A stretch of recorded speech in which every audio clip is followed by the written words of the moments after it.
A gente conversou um pouco sobre o tema fé na nossa série Religião.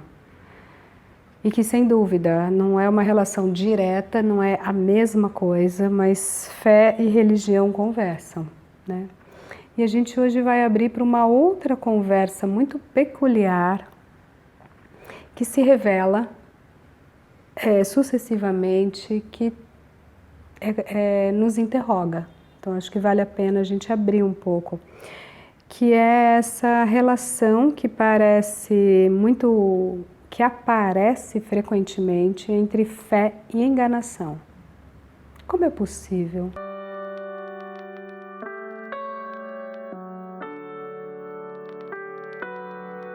Como é que a gente entra numa fé cega que faca nenhuma pode amolar, né?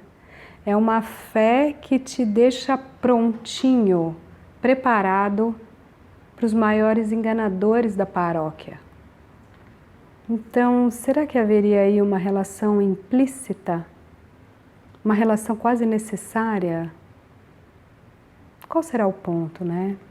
Então, o que a gente tem na história? A gente já conversou sobre a religião da igreja e da pedofilia, desse lugar de confiança justamente do agente formador, é um guia e que ele vai formar o ser em formação, que é o ser infante.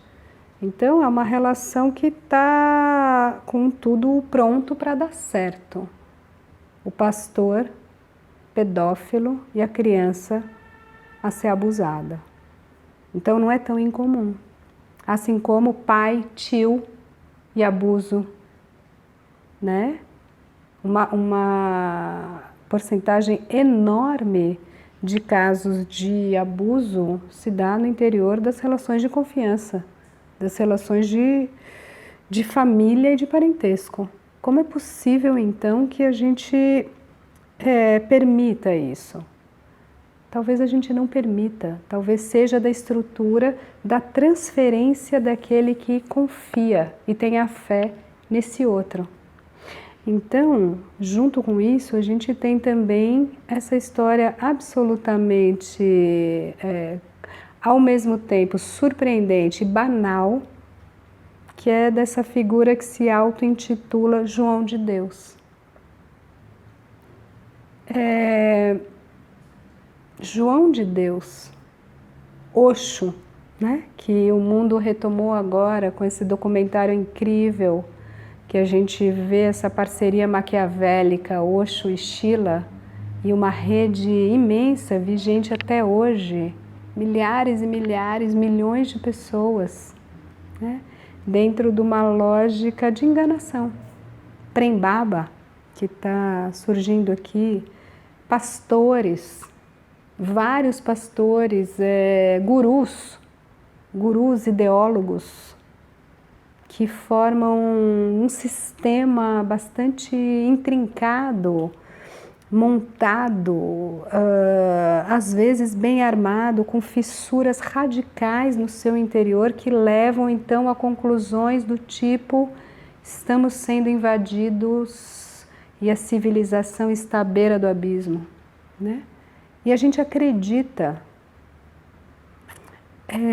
Então vamos voltar um pouco, psiquicamente, o que é a fé? Tudo começa porque o humano é um ser em desamparo, é da condição do humano, não tem saída para essa constatação. Se você retira todas as camadas de amparo simbólico, imaginário, social, familiar, nós somos bichinhos, mamíferos que estamos tentando sobreviver em cima de uma terra magnética. Uma terra em formato de bola que está pairando aí no universo gigantesco. Então, o que é você ter fé?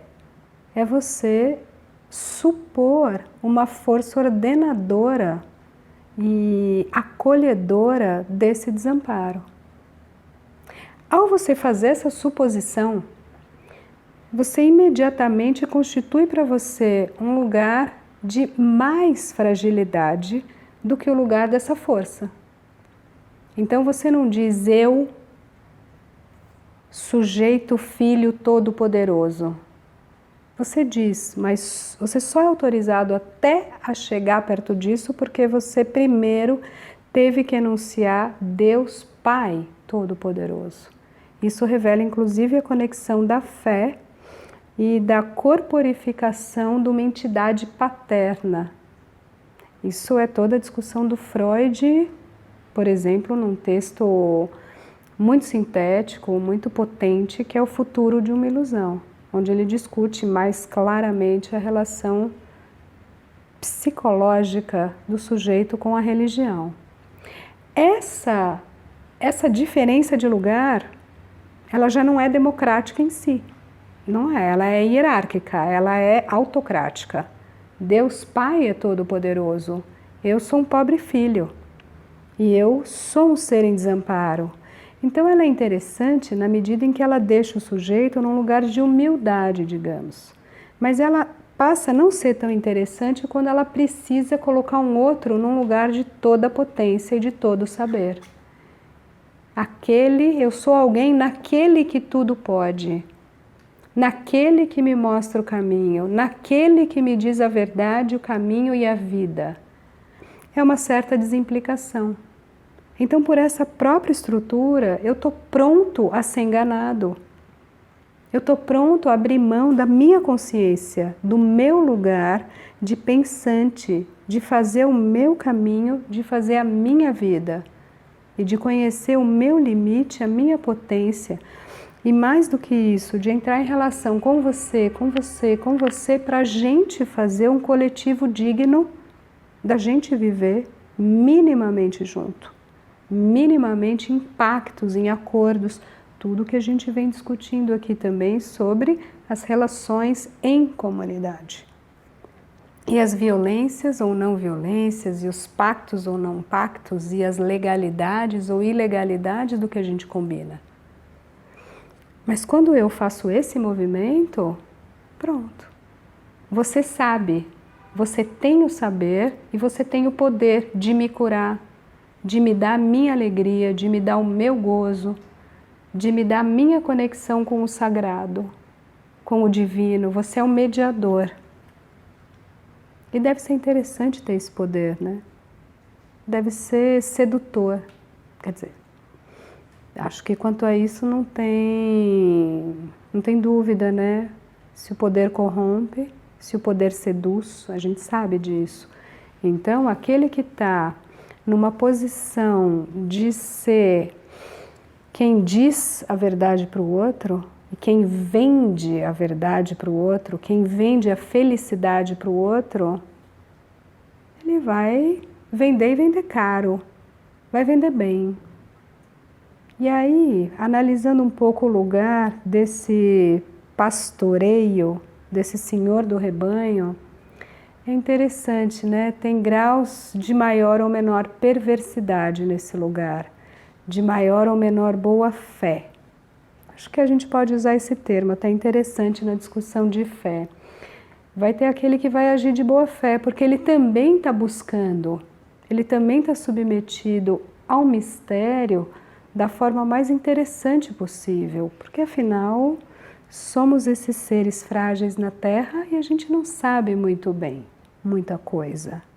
E a pergunta sobre a causa, sobre a origem é uma grande questão. Mas talvez a gente possa ter um lugar de mais potência na gente mesmo. Assumir a nossa subjetividade, assumir o nosso corpo, a nossa racionalidade. Talvez a gente possa confiar mais na gente mesmo. Saber mais que não somos onipotentes.